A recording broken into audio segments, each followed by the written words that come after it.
Livro Depois da Morte. De Leon Denis, 1889. Capítulo 41. Reencarnação. Não terminaremos este estudo da vida no espaço sem indicar, de modo sumário, por que regra se efetua a reencarnação. Todas as almas que não puderam libertar-se das influências terrestres devem renascer neste mundo para trabalharem em seu melhoramento, é o caso da imensa maioria. Como as outras fases da vida dos seres, a reencarnação está sujeita a leis imutáveis. O grau de pureza do perispírito, a afinidade molecular que determina a classificação dos espíritos no espaço fixam as condições da reencarnação. Os semelhantes atraem-se.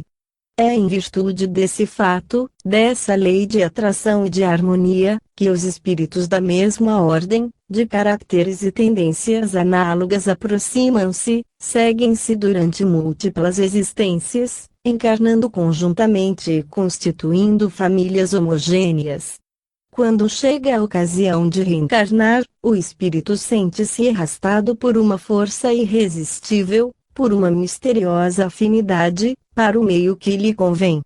É um momento terrível, de angústia, mais formidável que o da morte, pois esta não passa de libertação dos laços carnais, de uma entrada em vida mais livre, mais intensa, enquanto a reencarnação, pelo contrário, é a perda dessa vida de liberdade, é um apoucamento de si mesmo, a passagem dos claros espaços para a região obscura, a descida para um abismo de sangue, de lama, de miséria, onde o ser vai ficar sujeito a necessidades tirânicas inumeráveis.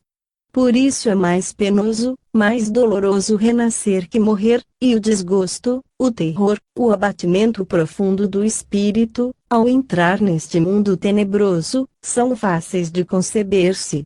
A reencarnação realiza-se por aproximação graduada, por assimilação das moléculas materiais ao perispírito, o qual se reduz, se condensa, tornando-se progressivamente mais pesado, até que, por adjunção suficiente de matéria, constitui o invólucro carnal, um corpo humano. O perispírito torna-se, portanto, um molde fluídico, elástico, que calca sua forma sobre a matéria. Daí dimanam as condições fisiológicas do renascimento. As qualidades ou defeitos do molde reaparecem no corpo físico, que não é, na maioria dos casos, senão imperfeita e grosseira cópia do perispírito. Desde que começa a assimilação molecular que deve produzir o corpo, o espírito fica perturbado, um torpor, uma espécie de abatimento invadem-no aos poucos. Suas faculdades vão se velando uma após outra, a memória desaparece, a consciência fica adormecida e o espírito como que é sepultado em opressiva crisálida. Entrando na vida terrestre, a alma, durante um longo período, tem de preparar esse organismo novo, de adaptá-lo às funções necessárias. Somente depois de 20 ou 30 anos de esforços instintivos é que recupera o uso de suas faculdades, embora limitadas ainda pela ação da matéria, e, então, poderá prosseguir, com alguma segurança, a travessia perigosa da existência. O homem mundano chora e lamenta-se à beira dos túmulos, essas portas abertas sobre o infinito. Se estivesse familiarizado com as leis divinas, era sobre os berços que ele deveria gemer. O vagido do recém-nascido não será um lamento do espírito, diante das tristes perspectivas da vida. As leis inflexíveis da natureza, ou, antes, os efeitos resultantes do passado, decidem da reencarnação.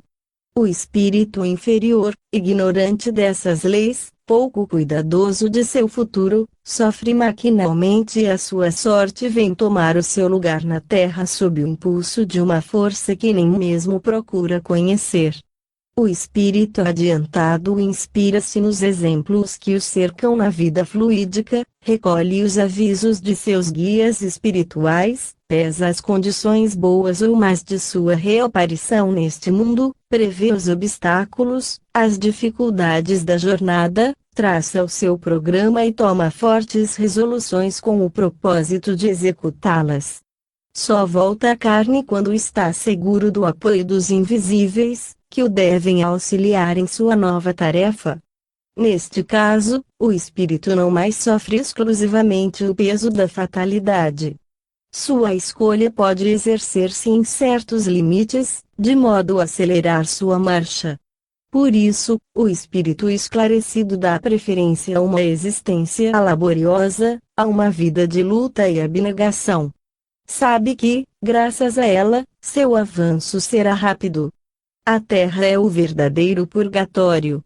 É preciso renascer e sofrer para despojar-se dos últimos vestígios da animalidade, para apagar as faltas e os crimes do passado.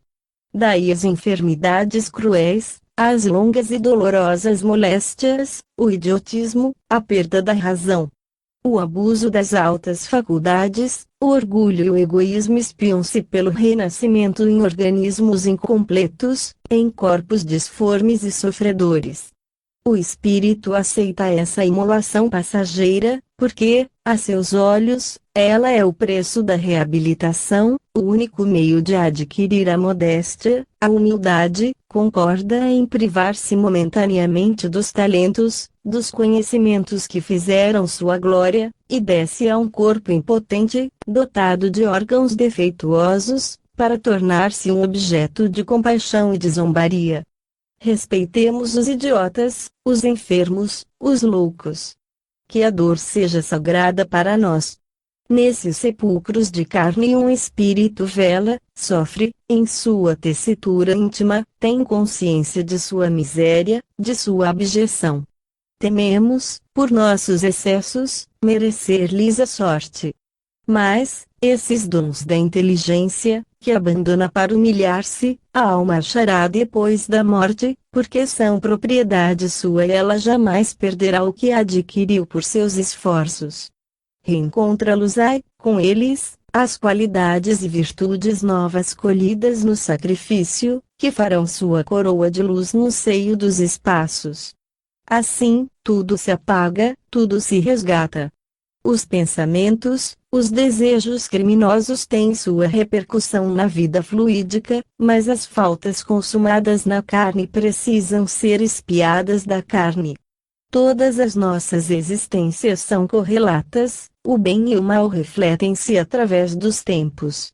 Se embusteiros e perversos parecem muitas vezes terminar suas vidas na abundância e na paz, fiquemos certos de que a hora da justiça soará e que recairão sobre eles os sofrimentos de que foram a causa.